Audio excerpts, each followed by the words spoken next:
पूरी दुनिया में सर चैलेंज कर रहा हूं, पूरी दुनिया में किसी भी मेडिकल कॉलेज के अंदर, किसी भी मेडिकल यूनिवर्सिटी वगैरह के अंदर एक आम डॉक्टर से लेके स्पेशलाइजेशन और बहुत ऊपर तक कहीं भी ग़िज़ा की कोई किताब नहीं पढ़ाई जाती। 20 लाख पाकिस्तानियों के गुर्दे एक साल में खराब हो रहे हैं सर।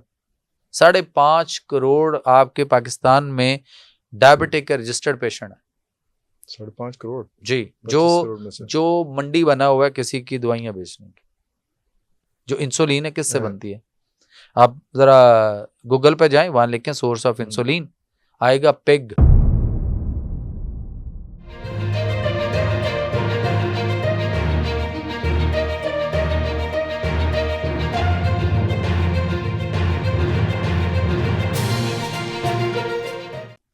डॉक्टर साहब, I have another question on it. जिस तरह से अभी बात हुई एमबीबीएस की, आप माशाल्लाह यू हैव मल्टीपल डिग्रीज, तो आप पे तो ये शायद लागू नहीं होती है, लेकिन जो एमबीबीएस नॉर्मल बच्चा बन रहा है, इसकी भी आपने जिक्र भी किया।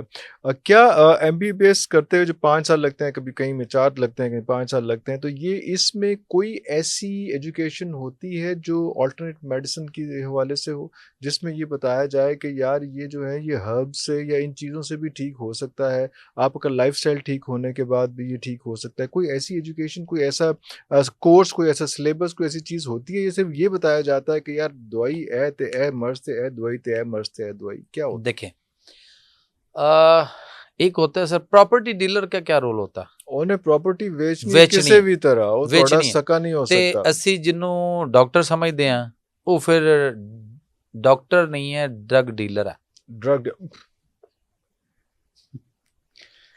देखिए, अगर 5 साल doctor is saying that sir, अगर 5 साल लगाए गए तो 5 साल में जितना सिलेबस पढ़ाया गया, anatomy, physiology, pathology, gynae, psychology, जो भी पढ़ाया गया, इसमें एक सब्जेक्ट उसको दवाई बनाने का क्यों नहीं सिखाया जाता, पढ़ाया जाता? अच्छा, वो नहीं सिखाया जाता? कुछ भी नहीं। डॉक्टर जिसको अपनी दवाई बनानी नहीं आती, जिसको पता नहीं कि सर, जिसको पता नहीं कि बनती कैसे, जिसने कभी बनती देखी भी नहीं है। अच्छा, वो डॉक्टर हमें ये कहता है कि आपने खुद से दवाई ली है जी, तो आपने सेल्फ मेडिकेशन की है। सर, आप सेल्फ मेडिकेशन क्यों करते हैं? तो उस डॉक्टर से पूछा जाए कि आपको ये किसने बताया कि ये दवाई और इसकी डोज जो आप सिलेक्ट कर रहे हैं, आप तो ये डोज इसकी सुजेस्ट कर ही नहीं सकते थे।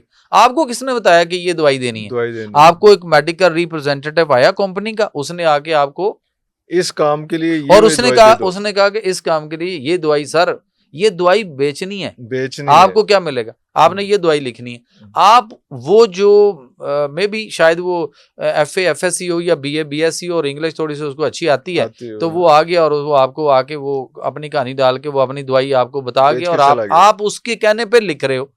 अच्छा, हम कोई भी एक लेमैन अगर जाके बाहर किसी जगह से अगर वो दवाई खुद से खरीदता है तो सेल्फ मेडिकेशन, और तुम्हें वो आके बताता है मेडिकल रैप और तुम कमीशन मिलता है तुम्हें तो फिर उसमें और मेडिकल स्टोर पे जो लड़का खड़ा है, दोनों में क्या फर्क है? दोनों में क्या फर्क? अरे आपको क्या आता है?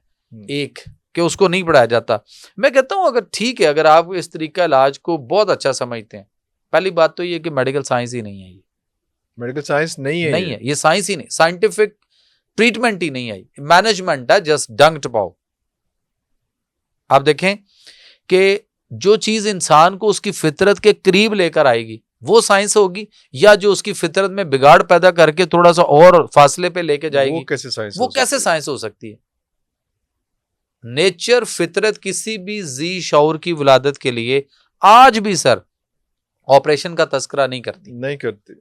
और यहाँ पे हमारे हर बच्चा ऑपरेशन से हो रहा है। तो सो जितनी भी वो चीजें उसको पढ़ाओ, उसको दवाई बनाना सिखाओ, फिर उसके साथ साथ उसको जो नहीं कराया गया उसके साथ साथ उसको ग़िज़ा की एक किताब पढ़ा दो। उसको नहीं पता कि ग़िज़ा, पूरी दुनिया में सर चैलेंज कर रहा हूं, पूरी दुनिया में किसी भी मेडिकल कॉलेज के अंदर, किसी भी मेडिकल यूनिवर्सिटी वगैरह के अंदर एक आम डॉक्टर से लेके स्पेशलाइजेशन और बहुत ऊपर तक कहीं भी ग़िज़ा की कोई किताब नहीं पढ़ाई जाती। ये मेरा क्वेश्चन यही था, हाँ, कि नहीं होती। शॉक जब नहीं होती पता चला इसका, तो उसको ग़िज़ा का भी नहीं पता, उसको परहेज का नहीं पता, उसको लाइफस्टाइल का नहीं पता कि मैंने इसको कैसे किस वक्त क्या करना है। उसको सिर्फ इतना पता है चलते चलते इसको बोनट पे, गाड़ी के बोनट पे खड़े होके प्रेस्क्रिप्शन लिख दी, 15 गोलियां लिख दी, खाओ, उसके गुर्दे फेल हो जाएं, 20 लाख पाकिस्तानियों के गुर्दे एक साल में खराब हो रहे हैं सर। 20 लाख पाकिस्तानियों के गुर्दे एक साल में किडनी फेलियर हो रहा है। अभी पहले लिवर का आपने इतना वो ड्रास्टिक बताया, आप किडनी का भी बता रहे हैं सर। क्या करें, लोगों को हमने लोगों को एजुकेट करने की कोशिश कर रहे हैं कि for God sake back to nature. आप फितरत की तरफ आ जाओ, फितरत की तरफ आओगे तो बचोगे, वरना हालात जो हैं वो इतनी स्पीड से 5.5 करोड़ आपके पाकिस्तान में डायबिटिक के रजिस्टर्ड पेशेंट है।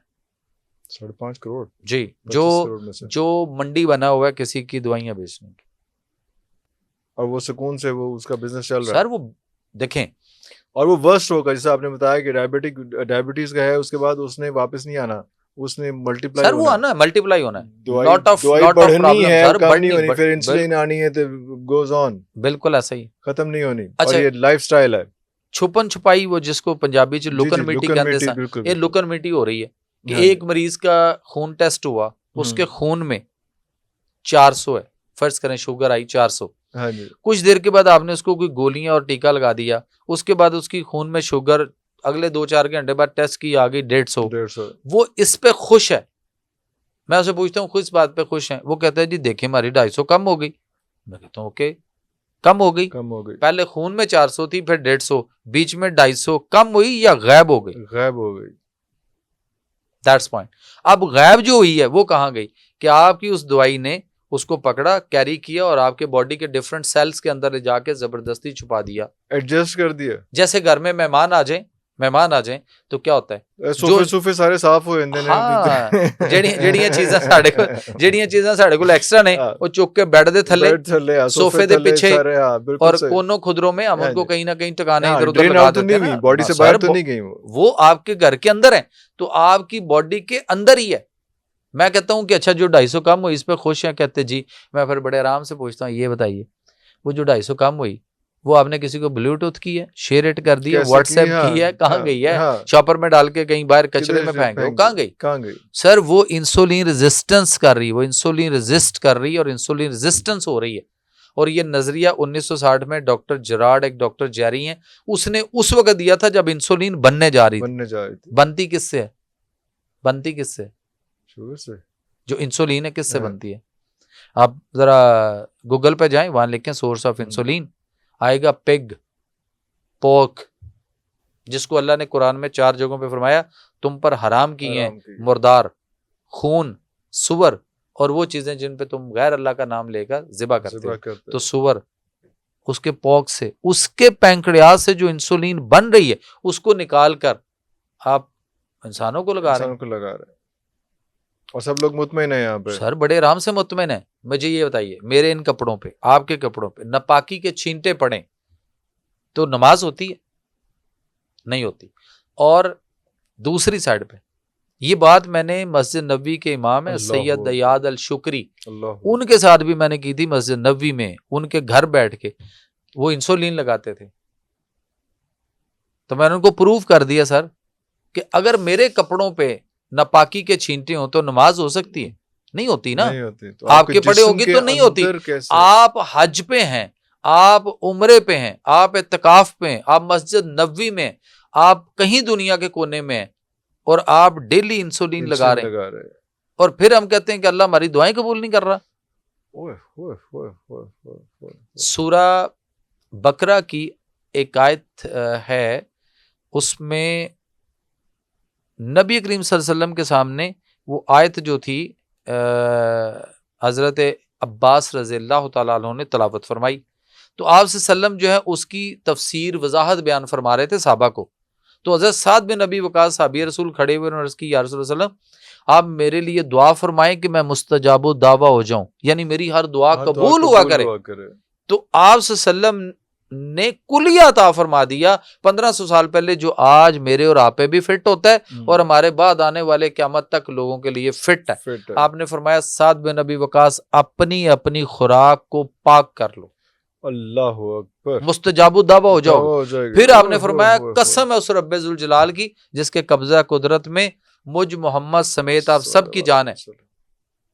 अगर कोई शख्स हराम का जर्रा, कोई लुकमा, कोई अंसर किसी भी शक्ल में अपने जिस्म में लेकर जाता है तो 40 दिन तक उसकी कोई दुआ कबूल नहीं होती। और मेरा ख्याल है कि ये सूरह बकरा की आयत नंबर 168 है, चैप्टर 2 वर्स 168। तो ये वाली थी। अब मुझे ये बताइए कि हमें यहाँ पे हलाल और हराम की ठीक भी नहीं कर रही ना, या तो हम कहें कि हम कुछ अरसा लगाई और हम ठीक हो जाएंगे, इलाज ही नहीं है सर। इलाज ही नहीं है, वो सिर्फ डंग टपा हुआ है, वो टाइम गुजार रहे। आपको एक बात देके चाहूंगा आज सर, आप रिसर्च कर लीजिएगा सर, कहीं से सर्च करें, अगले 1 साल में आप नहीं ढूंढ सकेंगे, और अगर 1 साल में आपने ढूंढा तो मैं आपको 5 लाख रुपए इनाम दूंगा। अंग्रेजी दवाइयों में से जिसको फरंगी तिब कहा जाता है, फरंगियों के इस तिब के अंदर आप किसी एक गोली, एक कैप्सूल का नाम आपने ढूंढना है जो दुनिया की किसी भी बीमारी का इलाज करती हो।